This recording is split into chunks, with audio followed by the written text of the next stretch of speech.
covered a lot of ground in this past 6 or 7 minutes, but there's more.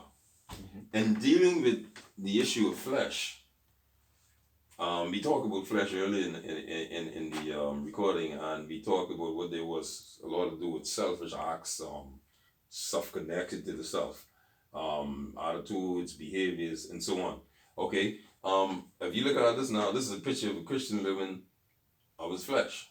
And when you talk about flesh again, you see that there, you got the body, soul again. Yeah. And then it talks about the various, if you look down, they talk about stress, related health problems, self-pity, escapism, and withdrawal, and all these other stuff. And all these stuff happens a lot for Christians when they depend on themselves instead of depending on God. Sometimes you might find a Christian might have some major problem and they get drawn back into smoking the way they used to do it, drawn back into that bottle the way they used to do it, before they knew the Lord, because they are simply relying on their own power and their own strength. And that's basically what it is. Negative flesh can affect our bodies and give us physical problems. Negative flesh can also affect our souls with other problems, right? The person who is a Christian and who has Christ in their life has someone else to depend on as apart from dealing with this flesh stuff. So when we talk about the flesh, it is an old age battle. It's mentioned through the Bible, and it deals with various aspects of how we behave, how we feel, and how we depend or not depend on Jesus as our Lord and personal Savior. Now, looking at this is the negative program flesh, but there's also a positive one, and we're going to look at that in a minute.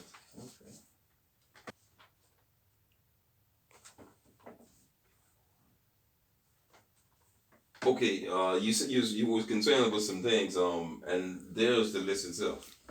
Okay. So I was thinking about how you said, the flesh, depending on the flesh, would lead to so many other things or problems that you could have. Mm-hmm. I guess understanding, I guess it's a problem. I don't understand, or could you elaborate more? Like this one has, for instance, that control would be, I guess, a problem that comes from, I can't see how you having control of the situation or your life would actually be a problem. That is an excellent one you selected. Let's think about control in terms of our body per se. Let's say you having a problem and you decide to turn to the bottle. You take that bottle and you grab this bottle, and you now, instead of turning to Christ, your flesh, which is now in control, forces you to take this thing and pour it, and sure enough, you catering to yourself. And that's what's control. Then there's a couple others on here that wait noting since you brought that up. Anxious, weightlessness, incompetent, insignificant. Sometimes people feel insignificant, but in Christ we're complete. Okay? Unacceptable.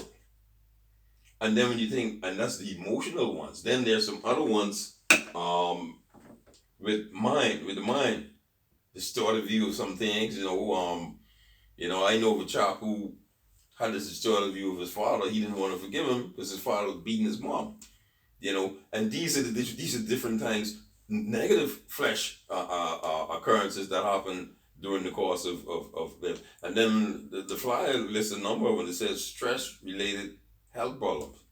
And you see that word stress? And a lot of times stress comes from worrying. It comes from things that are happening in our lives, and we find ourselves being sucked in and all stressed. So we broke, no money, financial issues, husband and wife issues, and all these different things that pretty much deal with that like that. So those are a few of them before we go into the next one.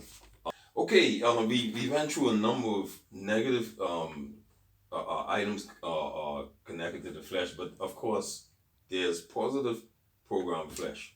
Okay, and these of course can be through family. It can occur through circumstances and other ways. All right, here's a few that the flyer list. It says emotions, strong emotions. You can get this stuff in Christ.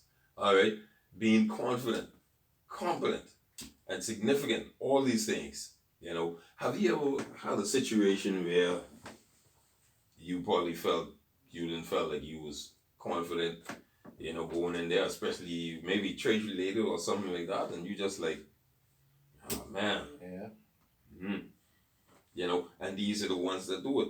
So your mind, your view are clear and not distorted like in the negative, and these are the different types of problems or emotions or connected to what we call positive fleshly argument. Any questions so far? Yeah, I guess that's a clear thing, I guess. I'm waiting to hear, I guess, how that the what is it now?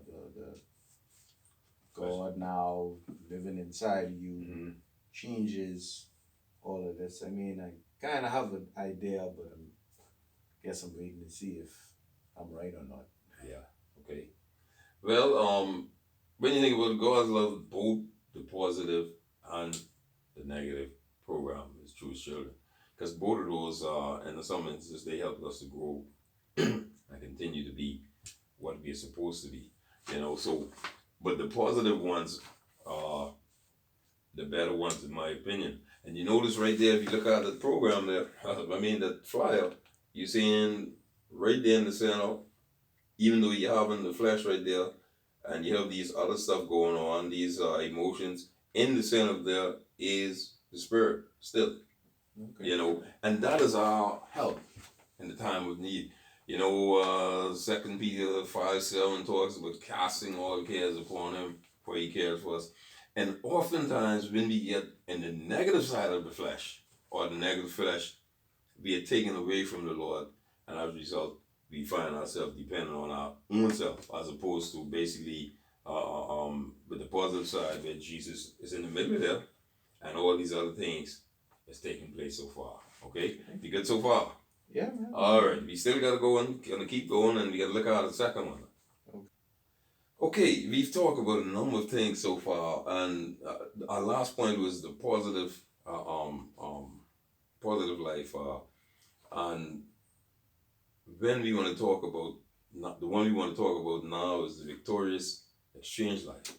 And it's victorious living in Christ. What is your view of a person who's victorious in Christ? I mean, what how do you feel about that? You think they're still living in the flesh? You think they're still dependent on themselves? What is your view on that? Well, I guess the straightforward answer would be no. They wouldn't be dependent on themselves. Mm-hmm. Obviously, you should be dependent more upon Christ and relying on the Holy Spirit to take you forward. I guess the thought is, I guess, a little more on just how one does that. Right. But let's take a look quick at this diagram. Let's see if we can exchange it. Up top there says the exchange life. And one of the things I like about it speaks about Romans 8:28. I can do all things through Christ who strengthens me.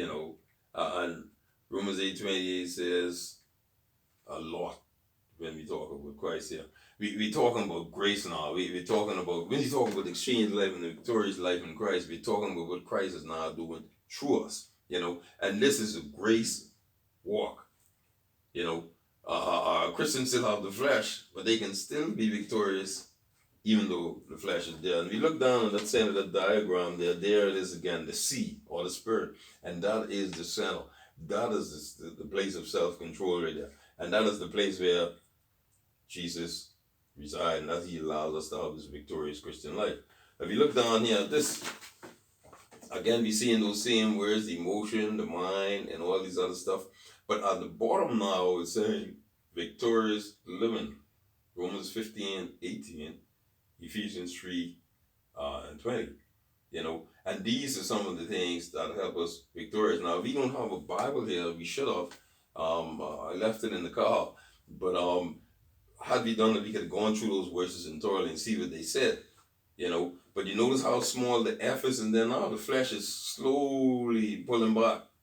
Sure. When we did the earliest diagram, we saw he was a big old F shining there, and now he's slowly retreating on the inside because now we are victorious Let's in see Christ. how it has with the, it says stress handled by Christ now, and the stress is reduced, Right. the health problems is reduced. Yes. I guess this then be now, like you were telling me before about how we need to cultivate this prayer life Mm-hmm. and reading the Bible. Is this things that help to do that same thing? Right. Oh yes, it will. So when you talk about this victorious Christian life, and again, it talks about the emotions, gradual healing, as in Psalms 23:3. It talks about renewing of the mind, Romans 12:2. And the Bible talks about, I beseech you therefore, brethren, by mercy of God, body as a whole, as a living sacrifice, you know, and renewing our minds daily. And this is by doing that, we now kind of forces the flesh to get smaller, to shrink, because we're not depending on him as much anymore. Hence, we can now live a victorious Christian life. But there's more. Let's look at something else.